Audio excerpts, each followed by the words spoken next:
Members of the House of Commons. Prior to question time, the House of Commons is wrapping up previous business. This is live coverage on C-SPAN 2.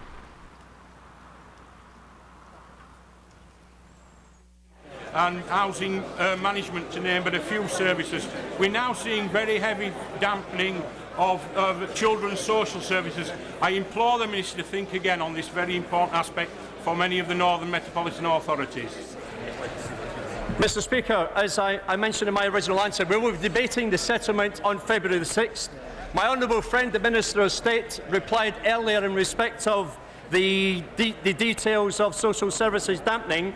I have to say this is the 9th successive year that we have delivered an above-inflation increase to local authorities, which by 2008 will represent a 39% real terms increase in expenditure.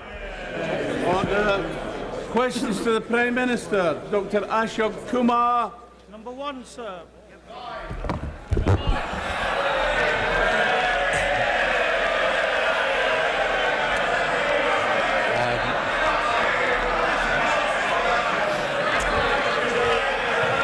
Before listing my engagements, I'm sure the whole House will join me in sending our condolences to the families of the 2 British soldiers killed in Iraq this week, and to agree on the remarkable job our armed forces are doing with courage, dedication and sheer professionalism in the service of their country, and to help Iraq in becoming the democracy its people so clearly want.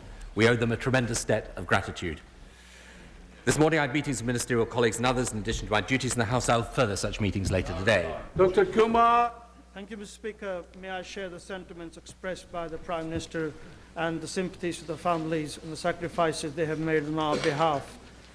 Has my right honourable friend seen the latest report by the Equal Opportunities Commission, which has actually concluded that 1 in 5 private firms are actually not are paying women far less than they are paying men for equal work? This means 10,000 women in my constituency are losing out. Does my right honourable friend agree with me that this is disgraceful discrimination of the highest order in a democratic society in the 21st century? Will he tell me what are we going to do as a Labour government to put this right? Well, I think my honourable friend is right in drawing attention to the fact that these discriminations still exist, though actually the gender pay gap is now down to an all-time low of some 13%. But I look forward to the Women and Work Commission report that will come out in the next few weeks that will not just draw attention to the very serious problems that he's raising, but also provide us with some solutions to them. David Cameron. I join the Prime Minister in paying tribute to Lance Corporal Douglas and Corporal Pritchard. Their deaths will be a devastating loss to their friends and family, and they remind all of us of the debt we all owe to all of our soldiers for the work they do on our behalves. Following the 2 defeats in the House last night, what confidence can the country have that the Prime Minister will be able to carry his agenda?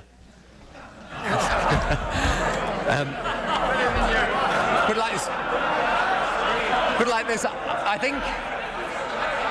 think for the education vote, it's probably a good idea if I turn up. The first, I would say to him, we will carry through the programme of change and reform, in particular in relation to schools, in relation to welfare, in relation to antisocial behaviour and crime, because we believe it's the right agenda for the country. And in respect of schools, for example, we think there have been enormous improvements over the past few years, but we need further change, reform and investment to take the change programme even further still. David Cameron. I noticed the Labour Chief Whip is a little quieter than normal.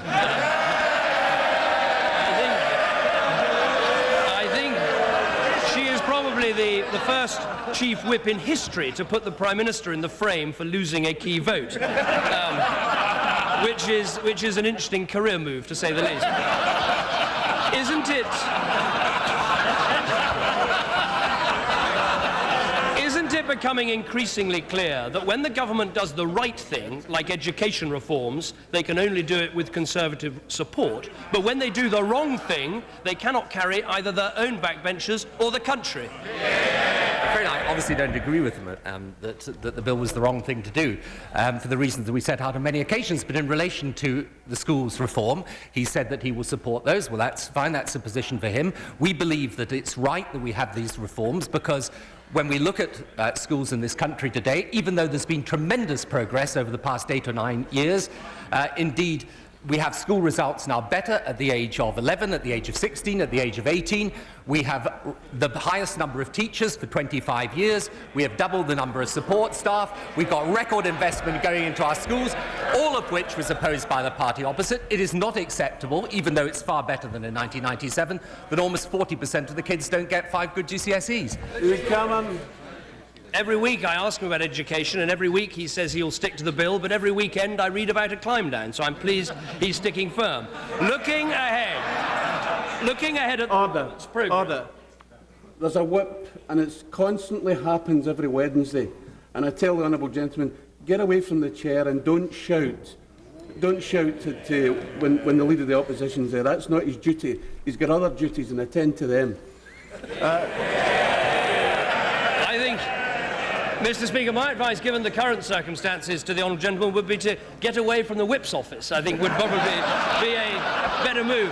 Looking ahead at the government's programme, wouldn't the right approach be to stop attacks on freedom of speech like last night, to scrap the ID card scheme that even the government's own terror advisor is now questioning, and to press ahead with education reforms, which we will back for the good of the country? Well, I'm afraid I don't agree with him, obviously, on the bill last night. I don't agree with on identity cards for the reasons that I gave when we had this exchange a couple of weeks ago. I think they're an important part of fighting crime in the early 21st century. But as for changing positions, I have to say that we have made it very clear for the government that we are in favour of these school freedoms, that we are in favour also of making sure there is no return to selection and that schools have to abide by the code of practice.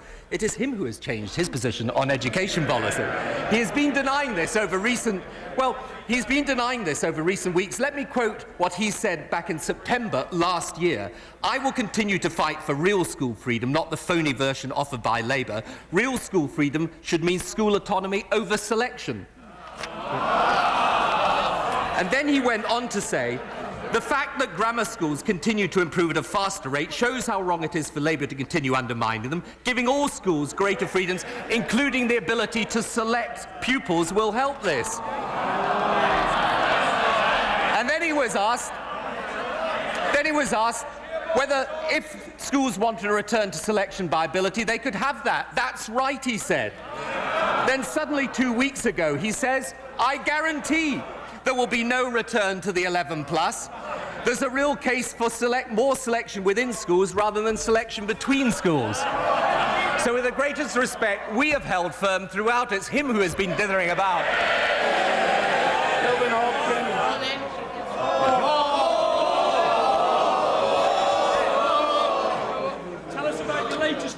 Thank you, Mr. Speaker. In view of the looming debts of £100 million facing the Queen Elizabeth Hospital PFI scheme, cost overruns amounting to £2.5 billion over the next 5 years of hospital schemes, doubts about the affordability of the Royal London and Barts Hospital development, and Treasury objections to the excessive profits being creamed off by PFI companies, is it not time to abandon PFI as an irrational nonsense invented by the Tories and replace it with cheap and accountable public investment?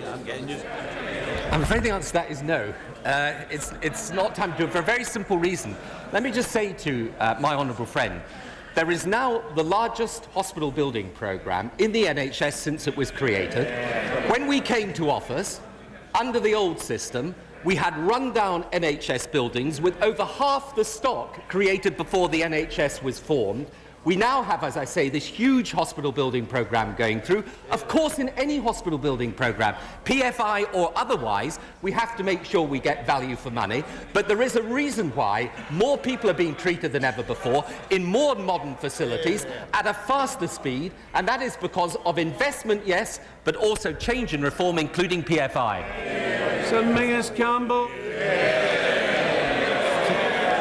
Today, Mr. Speaker, we all express our sympathies to the families of the 2 British servicemen who died this week in Iraq. And it's right, too, to remember all of those others who have died and those who have been injured, some grievously indeed. Drawing on the lessons of Iraq, is it not imperative that when dealing with Iran, there must at every stage of the process be explicit United Nations authority.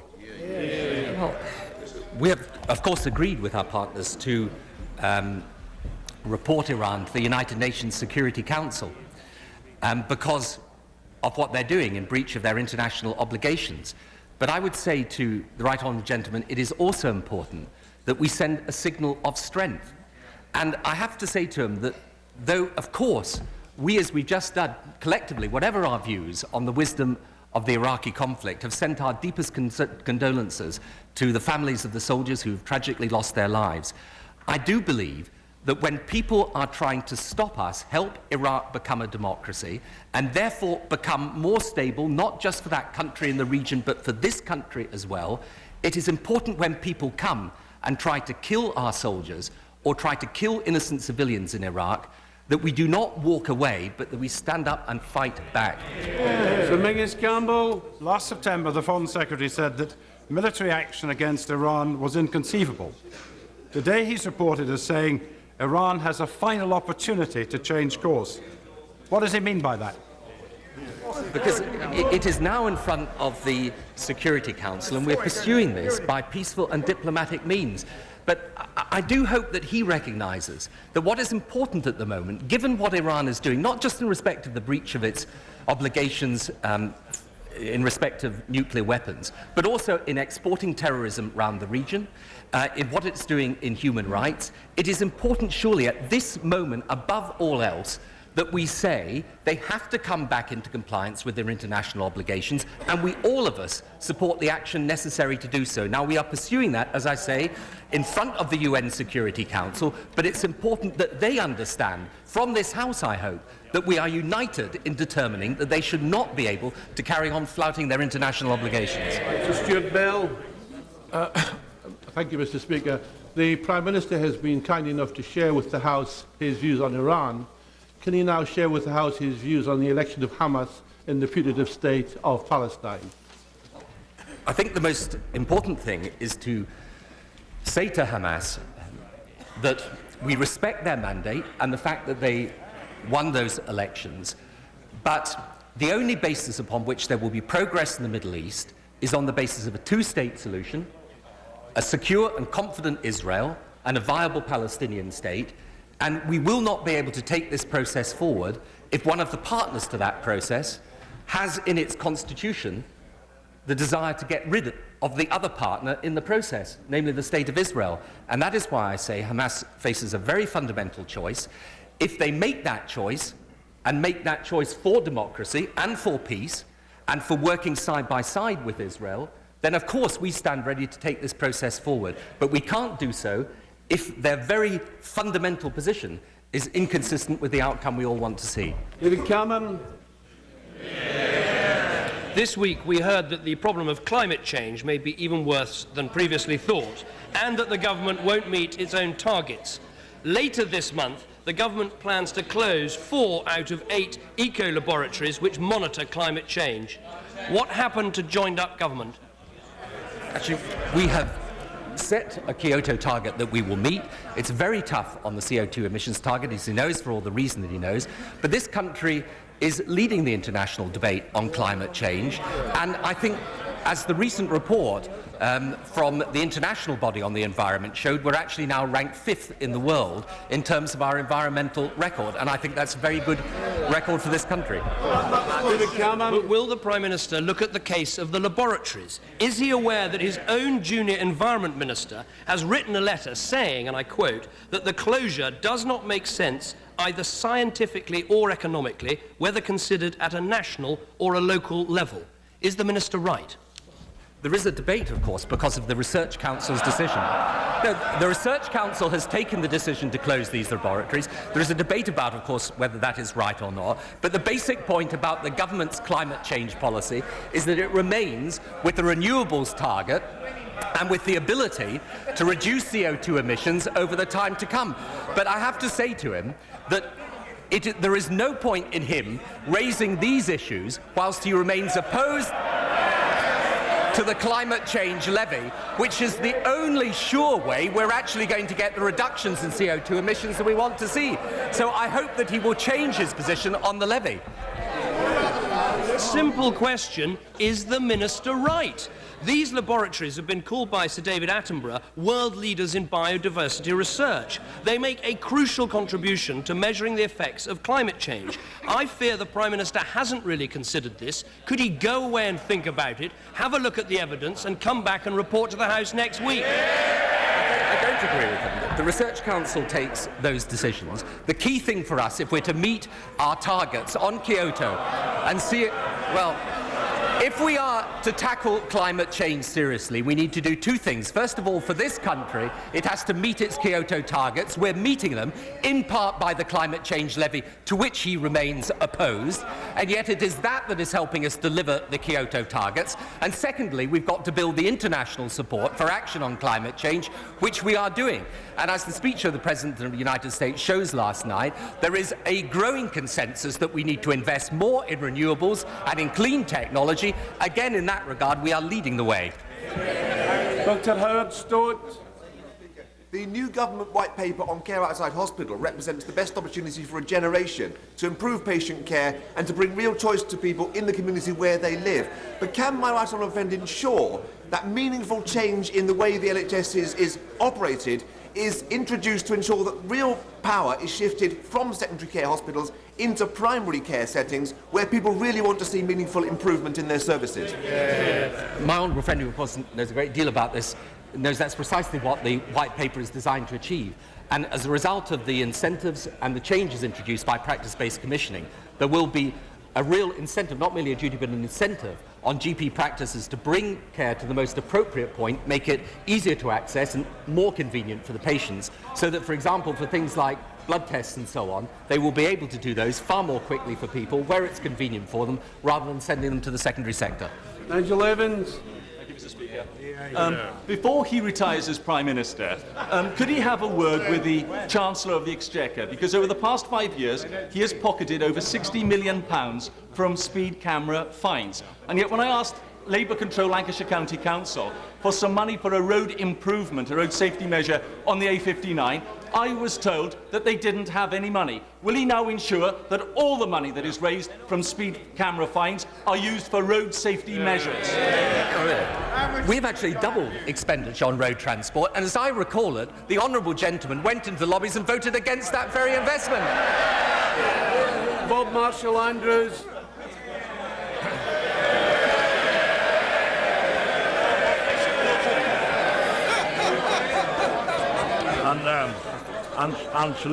Unsolicited testimonial.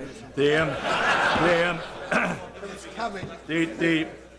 tragedies in Iraq and the recent book by Professor Sands again raises the issues as to the legitimacy and legality of the war. Will the Prime Minister therefore take this opportunity to cast definitive light on one matter which remains obscure? Before the war, was the Cabinet made aware of the existence, not the content, but the existence of the Attorney General's original written opinion dated the 7th of March? As I've said on many occasions, the Attorney General was actually present at the Cabinet in order to discuss his opinion, and therefore was there at the Cabinet and was able to answer any questions that was raised. Can I just make one point, however, to my honourable and learned friend? I understand entirely why he was against the original Iraqi conflict, but British troops have been in Iraq for the last 2.5 years with a United Nations mandate, with the full consent of the Iraqi government, that Iraqi government itself for the first time the product of a direct election by the Iraqi people. And I believe, legally and politically, it is right for us to stay there and see the job through, because that is in the interests of the Iraqi people and the British people. David Heathcote-Amery. Mr. Speaker, the Prime Minister will recall that the government rightly voted against the Artists' Resale Right Directive, which will drive art and business and jobs out of the United Kingdom, but that it was imposed by majority voting. Is he aware that now the DTI is embellishing and gold-plating the implementing regulations? in defiance of what he said about this danger. As this is to be debated tomorrow in committee, will he bring the DTI, and the Secretary of State's on the bench with him, into line with his own promise to end this damaging over-regulation, or were they just more empty words? No, I don't agree with that, because, in fact, there's a very strongly contested point that he assumes, as a matter of fact, is about gold plating. It's not. It's about the nature of the directive itself, and for the reasons that the Minister has given, I think the directive that we're introducing is right. And as for qualified majority voting, I think I'm right in saying that that was particular qualified majority voting was introduced under the Single Market Act, which was part of the legacy of the previous Conservative government. And I think if I was him, I would pay rather more attention to working out who the Conservative MEPs are going to be sitting with in the months to come. Roberta Blackman-Wood. Thank you, Mr. Speaker. I wonder if my right honourable friend, the Prime Minister, agrees with me that the signing at the London conference yesterday of the Compact and the new National Development Plan for Afghanistan represents a real way forward for that country, and if supported by the international community, it could contribute to peace and stability in the region. Well, I agree with my honourable friend, obviously, but I think, again, what is important at this moment, when terrorism is fighting back in Afghanistan and in Iraq, when it is clear that the peoples of both those countries want a free democracy because they voted in their millions to get it, I think it's right to reflect on how important it is for the international community to help those countries become different, because when they were left in that failed state, they were a threat to the whole of the world.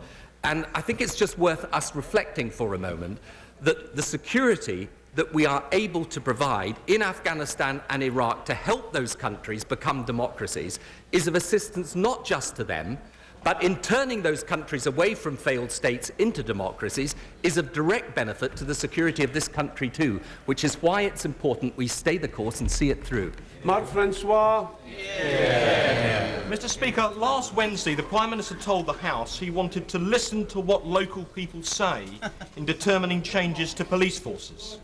Given that in Essex the police authority, the Chief Constable, Essex County Council and 15 of our 17 MPs, including the Honourable Member for Colchester and the Honourable Member for Thurrock, have all publicly pledged to back the standalone option, will he now honour his own pledge to listen and ensure that popular police forces around the country, such as Essex, are allowed to stand alone? Of course, as I said last week, we'll listen carefully to all the representations that are made, including the ones he's just made now. Andrew Dismore. What advantages does my right honourable friend see from the partnership between Job Centre Plus and Marks and Spencer's, which he saw when he visited Brent Cross Shopping Centre in my constituency last week, to hear it first-hand from lone parents, disabled people, the former homeless, now employed by Marks and Spencer's, in secure employment and worthwhile careers? Would you agree that this provides a valuable example of best practice as to what can be achieved in helping disabled people back into work? Well, I actually found it very inspiring to talk to the people in my honourable friend's constituency, some of whom have been unemployed for many years, but who had found work both through Job Centre Plus and the New Deal, but also because of the way that Marks and Spencer's as a company had gone out and actually realised there were people with disabilities out there who could provide an excellent workforce, and there were people who'd committed themselves long-term to the company. And I think what it does is underline how important it is that we get more people off incapacity benefit and into work. The Pathways to Work project has been very successful, and as we said last week, we will roll it out across the country. The Reverend Ian Paisley.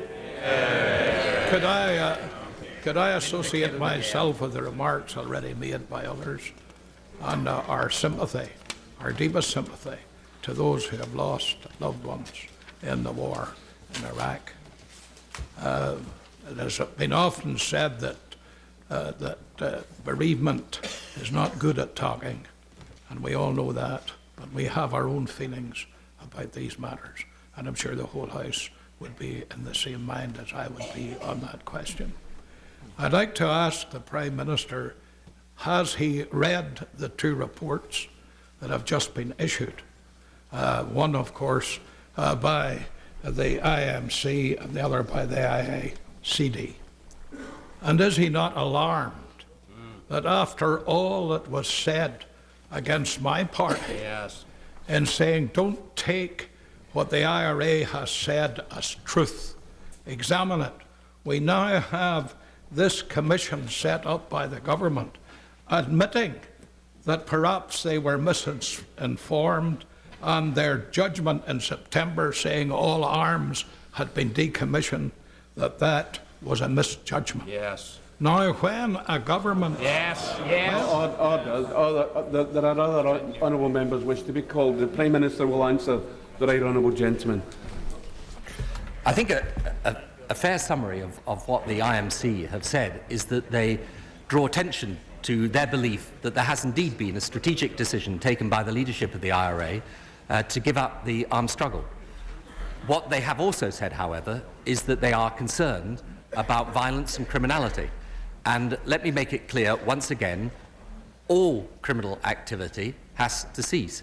That is absolutely crucial. But I think it would be quite wrong if the right honourable gentleman was suggesting that there hadn't been very significant progress, or that the statement that the IRA gave last July was not highly significant. Graham Allen. Number 7, Mr. Speaker.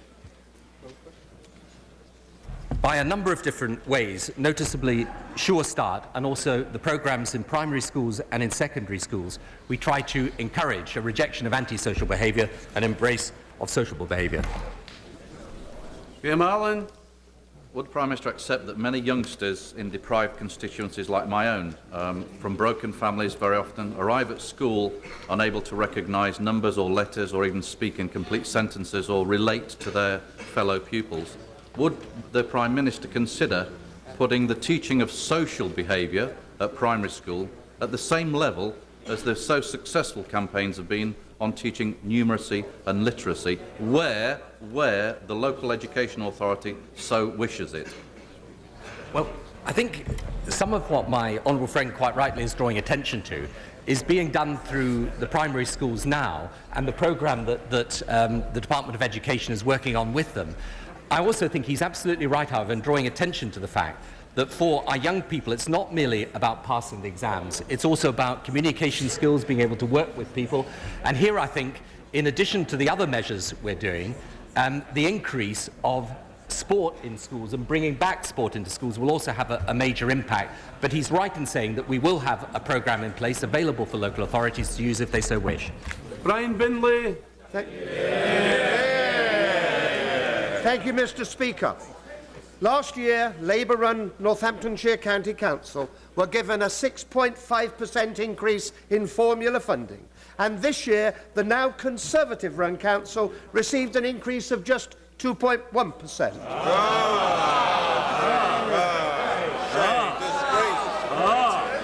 Can the Prime Minister tell me why last year the County Council deserved more and this year the county deserved less?